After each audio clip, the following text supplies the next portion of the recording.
മാത്രമല്ല ഇതാണെങ്കിൽ ഇത് നമ്മൾ കുട്ടികൾ വാട്ടർ തീം പാർക്കിൽ പോയി റൈഡുകളിൽ കയറുന്ന പോലെ ഈ പാമ്പ് ചില്ലകളിൽ നിന്ന് ചില്ലകളിലേക്ക് ഇങ്ങനെ കളിക്കുന്നതല്ലാതെ താഴെ ഇറങ്ങാനുള്ള പ്ലാൻ അതിനുണ്ടെന്ന് പോലും അറിഞ്ഞൂടാ വിഷ്ണു.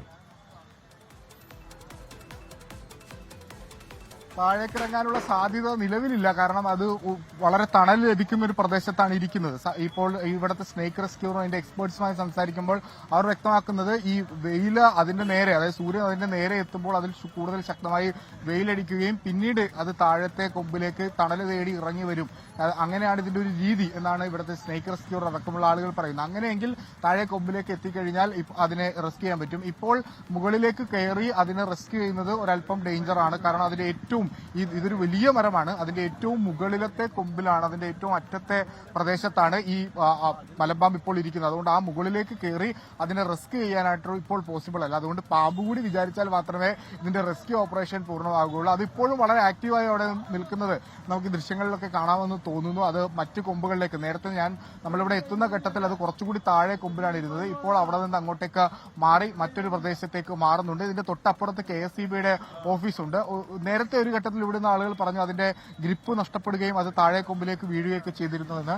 അങ്ങനെ സംഭവിച്ചാൽ ഈ KSEB ഓഫീസിലേക്കൊക്കെ വീഴാനുള്ള സാധ്യതയും നിലവിലുണ്ട്. എന്തായാലും താഴത്ത് ഈ പാമ്പ് റെസ്ക്യൂ ചെയ്യാനുള്ള ആൾക്കാരൊക്കെ എത്തിയിട്ടുണ്ട്. ഫയർഫോഴ്സും എത്തുമെന്നാണ് നമ്മൾ പ്രതീക്ഷിക്കുന്നത്. ഇതിന്റെ റെസ്ക്യൂ ഓപ്പറേഷൻ എത്രയും പെട്ടെന്ന് ഉറപ്പാക്കുക. കാരണം മറ്റ് ആശങ്കകളൊന്നും ഇല്ലെങ്കിൽ പോലും ഹാഷ്മി സൂചിപ്പിച്ച പോലെ തന്നെ ഈ പാമ്പിനെ കാണുമ്പോൾ തന്നെ ഒരു പേടിയാവുന്ന സാഹചര്യം ഉണ്ട്. അതുകൊണ്ട് അത് ഒഴിവാക്കുക എന്നുള്ള ശ്രമത്തിലാണ് ഇപ്പോൾ ആളുകൾ. തല നാക്കൊക്കെ നീട്ടുന്ന കാണുമ്പോഴത്തേക്ക് സ്വാഭാവികമായിട്ട് പാമ്പിനെ പേടിയുള്ളവർക്ക് പാമ്പിനെ പേടിയുണ്ടാവും. എന്ന് പറഞ്ഞാൽ ഇതിന് മുകളിൽ ഇവിടെ താഴെ നിന്ന് ഇപ്പം ഫയർഫോഴ്സിന്റെ നീളം കയറൊക്കെ ഉണ്ടാവുമല്ലോ. അപ്പോൾ അതിട്ട് ഒരു കുരുക്കൊക്കെ എറിഞ്ഞിട്ട് പിടിച്ച് താഴേക്ക് എത്തിക്കാന്നൊക്കെ വേണം. അത്ര നടക്കാത്താണോ? അത് പാമ്പ് ഇറങ്ങി വരാൻ വേണ്ടി വെയിറ്റ് ചെയ്യേണ്ട അവസ്ഥ യഥാർത്ഥത്തിലുണ്ടോ വിഷ്ണു?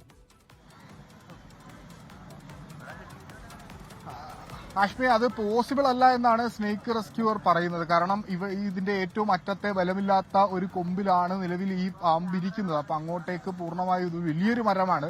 അതിന് ഏറ്റവും മുകളിലത്തെ പ്രദേശത്തേക്കൊക്കെ പോയി കഴിഞ്ഞാൽ അത് റെസ്ക്യൂ ഓപ്പറേഷൻ അത്ര പോസിബിൾ ആകാൻ സാധ്യതയില്ല. പിന്നീട് പാമ്പ് നിലത്തേക്ക് വീഴുക അങ്ങോട്ടെങ്കിലൊക്കെ പോകാനുള്ള സാധ്യതയുണ്ട് എന്നാണ് പറയുന്നത്. പക്ഷെ അതിനുള്ള സാധ്യത ഇപ്പോൾ ഹാഷ്മി പറഞ്ഞ പോലുള്ള സാധ്യത ഉണ്ടോ എന്ന് നമുക്ക് ഫയർഫോഴ്സിനോടൊന്ന് ചോദിച്ചു നോക്കാമെന്ന് തോന്നുന്നു. അവർ ഇവിടെ എത്തിക്കഴിഞ്ഞാൽ അതുമായി ബന്ധപ്പെട്ടുള്ള സാധ്യതകൾ തേടാം. നിലവിൽ ഇതിന്റെ ഫയർ റെസ്ക്യൂവിന് വന്ന ആൾ 9:15 മുതൽ ഇവിടെ വന്നിരിക്കുകയാണ്.